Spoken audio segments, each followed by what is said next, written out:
Assalamualaikum warahmatullahi wabarakatuh. Konstitusi merupakan landasan hukum dalam suatu negara, baik tertulis maupun tidak tertulis. Di Indonesia, konstitusi disebut dengan Undang-Undang Dasar Negara Republik Indonesia tahun 1945. Di sini, kami dari kelompok 1 akan membahas tentang perkembangan konstitusi di Indonesia dalam mata kuliah Kapita Selecta. Saya Aldi Kurniawan sebagai moderator dan rekan saya Imam Rafi sebagai pembahas 1, Yogi Tries Prabowo sebagai pembahas 2, dan Algifar Nur Cahya sebagai pembahas 3. Dalam pembahasan materi kali ini akan dimulai dari Imam Rafi'i, lalu dilanjutkan dengan Yogi Tries Prabowo, dan materi selanjutnya dari Algifar Nur Cahya. Baiklah, saya Imam Rafi'i. Di sini saya akan menjelaskan pengertian konstitusi. Dari catatan sejarah, terdapat dua perkataan yang berkaitan erat dengan pengertian tentang konstitusi, baik pada zaman modern ini ataupun pada zaman Yunani kuno, yang dimana dalam bahasa Latin disebut constitutio, yang berkaitan dengan kata ius. Kata ius ini sendiri berarti hukum atau prinsip. Dalam bahasa Inggris, konstitusi disebut dengan constitution. Konstitusi pada umumnya bersifat kodifikasi, yaitu sebuah dokumen yang berisi aturan-aturan untuk menjalankan suatu organisasi pemerintahan negara.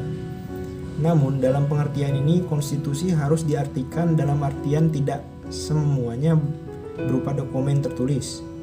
Menurut para ahli ilmu hukum maupun ilmu politik, konstitusi juga harus diterjemahkan termasuk kesepakatan politik negara, kekuasaan dalam mengambil keputusan, kebijakan, dan distribusi maupun alokasi.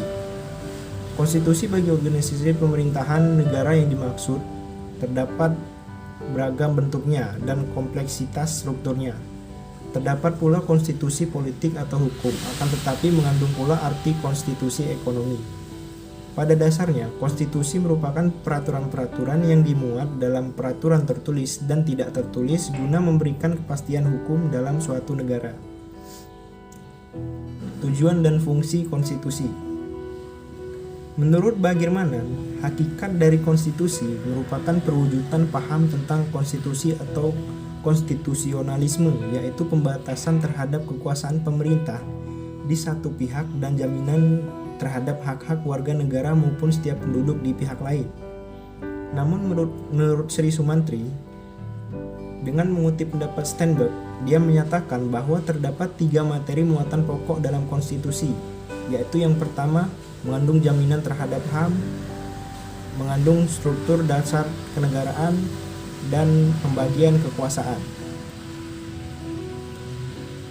Sejarah konstitusi di Indonesia banyak mengalami perubahan-perubahan, yang dimana konstitusi kita sekarang disebut dengan Undang-Undang Dasar 1945 yang dirancang sejak 29 Mei 1945 oleh BPUPKI, atau dalam bahasa Jepang dikenal dengan Dokuritsu Zumi Tosakai, yang beranggotakan 62 orang dan diketuai oleh Mr. Rajiman Widyodiningrat. Badan ini bertugas untuk merancang undang-undang dasar, namun dalam praktik persidangannya, badan ini berjalan berkepanjangan, khususnya pada saat membahas dasar negara. Di akhir sidang pertama BPUPKI ini, badan ini berhasil membentuk Panitia 9 pada 22 Juni 1945, yang dimana dapat mengesahkan Mukodimah Undang-Undang Dasar. Setelah itu, Soekarno membentuk panitia kecil pada tanggal 16 Juli 1945 yang diketuai oleh Supomo dengan tugas menyusun rancangan undang-undang dasar dan membentuk panitia untuk mempersiapkan kemerdekaan, yaitu disebut dengan PPKI, yang diketuai oleh Bapak Insinyur Soekarno itu sendiri dan beranggotakan 21 orang. Undang-Undang Dasar atau Konstitusi di Indonesia disahkan dan ditetapkan pada hari Sabtu 18 Agustus 1945. Dengan itu, Indonesia menjadi suatu negara yang modern karena telah memiliki sistem ketatanegaraan. Dalam perjalanan sejarah konstitusi Indonesia telah mengalami pergantian baik nama maupun substansi materi yang dikandungnya.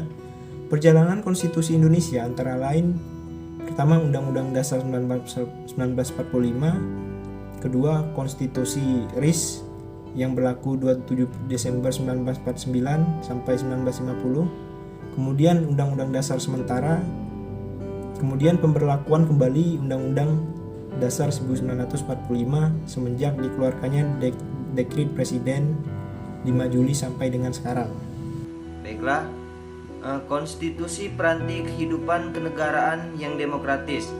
Konstitusi merupakan media bagi terciptanya kehidupan yang demokratis bagi seluruh warga negara. Konstitusi demokratis merupakan aturan yang dapat menjamin terwujudnya demokrasi di negara tersebut sehingga melahirkan kekuasaan atau pemerintahan yang demokratis pula.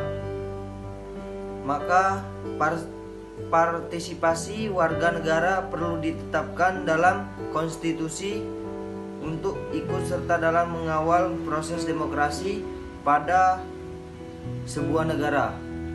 Baik, mungkin itu saja materinya. Selanjutnya akan dijelaskan oleh Saudara Gifar.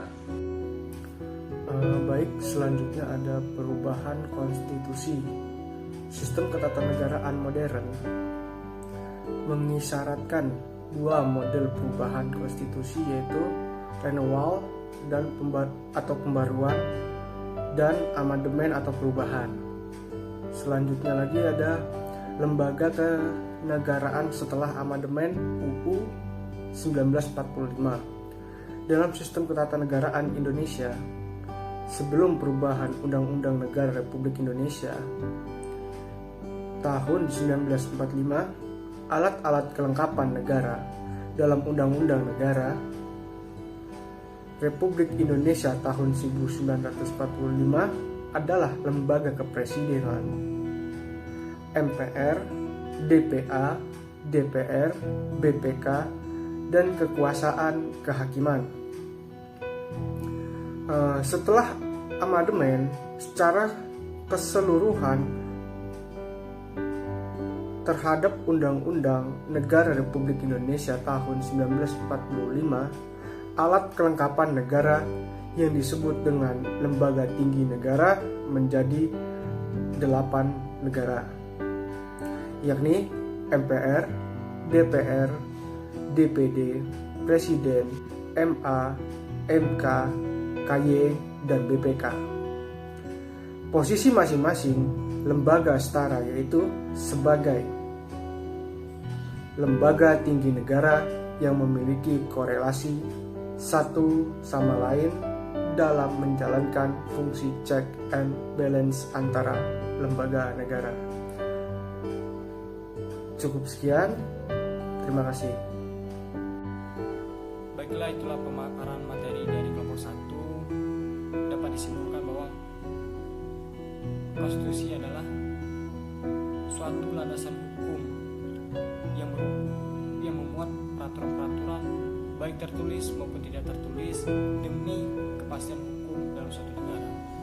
Dan di Indonesia sendiri, konstitusi sudah dilakukan 4 kali amandemen, dan konstitusi yang diberlakukan pada saat ini adalah hasil dari Dekrit Presiden 5 Juli 1959. Apabila baik penyampaian atau tutur kata dalam penyampaian materi dari kelompok 1, kami mohon maaf. Kami akhiri, wassalamualaikum warahmatullahi wabarakatuh.